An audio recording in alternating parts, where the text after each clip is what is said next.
this whole sex party thing. Names have even been mentioned. So, but like I said, I will stay on the fact that these are allegations. We don't know. We don't have evidence. We don't know how true this is. We know it happens. It happens. Players can lose it. Even in club football, we see the likes of players losing it in the dressing room and all that. But I don't know. This is. We even heard players were close to exchanging punches at halftime in the game against Cape Verde and all that. So that would have been very good if they exchange punches. I like a dressing room where players punch each other. Oh God, the best dressing room you can ever have is players blooding themselves. Every team, think back. Every team you hear that players were punching each other, they end up as winners. Think about it. Every time you hear that a group of players are very nice, they are hugging each other, they are loving each other, they are going to church together, apart from the Barcelona team, they always end up as losers. Teams where some people are afraid of the others, some people are bullying the others, that's the winning team. That's how football should be. Football, first of all, football is not a democracy. It's a dictatorship.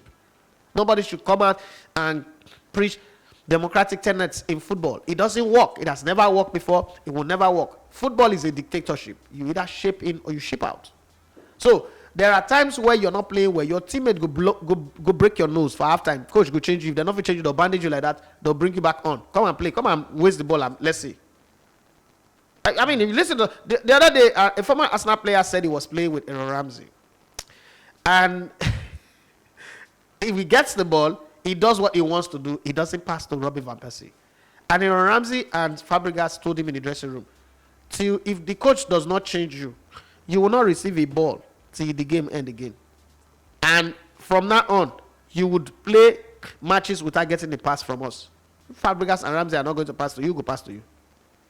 He came in the second half, they won the game 3-1. They were losing 1-0 in the first half. They won the game 3-1. To walk out, he made 2 assists and scored 1. That's football. That's how football should work. No, this one that they'll give the ball, you waste time. They'll stick up by the give again, you waste time. They'll stick up. Somebody don't. Go play ball with Reke like that now. I'll go and play with Patrick Vieira like that. Interesting. Did they not win World Cup? They don't win major tournament. That's how football should be. So set the dressing room on itself. Put fire inside the dressing room. Let them be fighting against each other. After all, you came here for competition to fight for shit. Yeah. You didn't come here for party, for eyes wide shut. You're not shooting a Tom Cruise movie here. So let's have some fun fighting for shit. If that fight, Amokachi and Siasia were never friends. Not like they took each other wife or take each other babe. Clemenceau set the two of them against each other. They are not friends till today. Till tomorrow, they are not friends. You know what I mean? Nigeria is and win Nations Cup. That's the most important part. It is what it is. Emmanuel Babayaro qualified us for the Olympics. Joseph Dosu keep in the Olympics. We won gold. The way the thing was set up, it was set up like Sunday Oliseh and Dosu because they are friends and roommates. They said themselves, and Bafrijo loves Sunday Oliseh. Oliseh lobbied to make Babayaro not to keep so that Dosu will keep. But eventually it wasn't true. It was Bonfrey's job. He decided that one.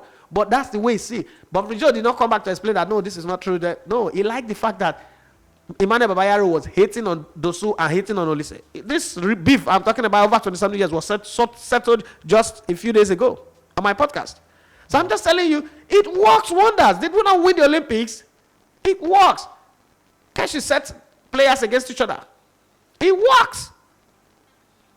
So let's see. All this is not a big thing to handle. Footballers are the easiest people to handle. My brother, there's no more time on the show anymore. They say time flies when you're having fun. I'm really loving the conversation as we are approaching the end of the show. It's been a wonderful time. I don't know. Tell us how has it been being on the podcast with Sunday Oliseh and Babayaro and the likes. What's on the table? What's coming? I'm keeping my mouth shut. Keeping my cards to my chest. Okay, so the podcast. Look at this book. Sunday Oliseh signed this book. Let me read it for you. He gave me 2. I've given that one. He said, "My dear Elegbete, with friendly wishes, stay blessed." Sunday Oliseh. That was nice. You saw the tweet now. You saw the tweet, the post, and everything. If you don't have this book, go and buy it.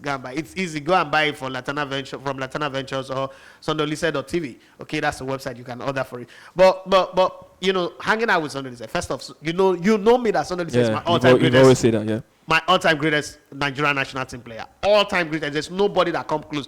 Like the next person to Sunday Oliseh is a million miles behind. Sunday Oliseh is my all-time great, not because he came on the podcast. I've always said that. Yeah. Anybody who know me know that. And I latched him when he coached the Super Eagles. It was hard when I was working in Brilla, when I was latching at on Sunday Oliseh. You know, the way he went about coaching the Super Eagles and breaking the team down. But hey, it is what it is. But as a football player, there was nobody that was half as close. Oliseh is the all-time greatest for me. And this is me who does not really pick all-time greatest. But Oliseh is. He stands out. Now, having said that, let me say this. On the podcast, I saw the man.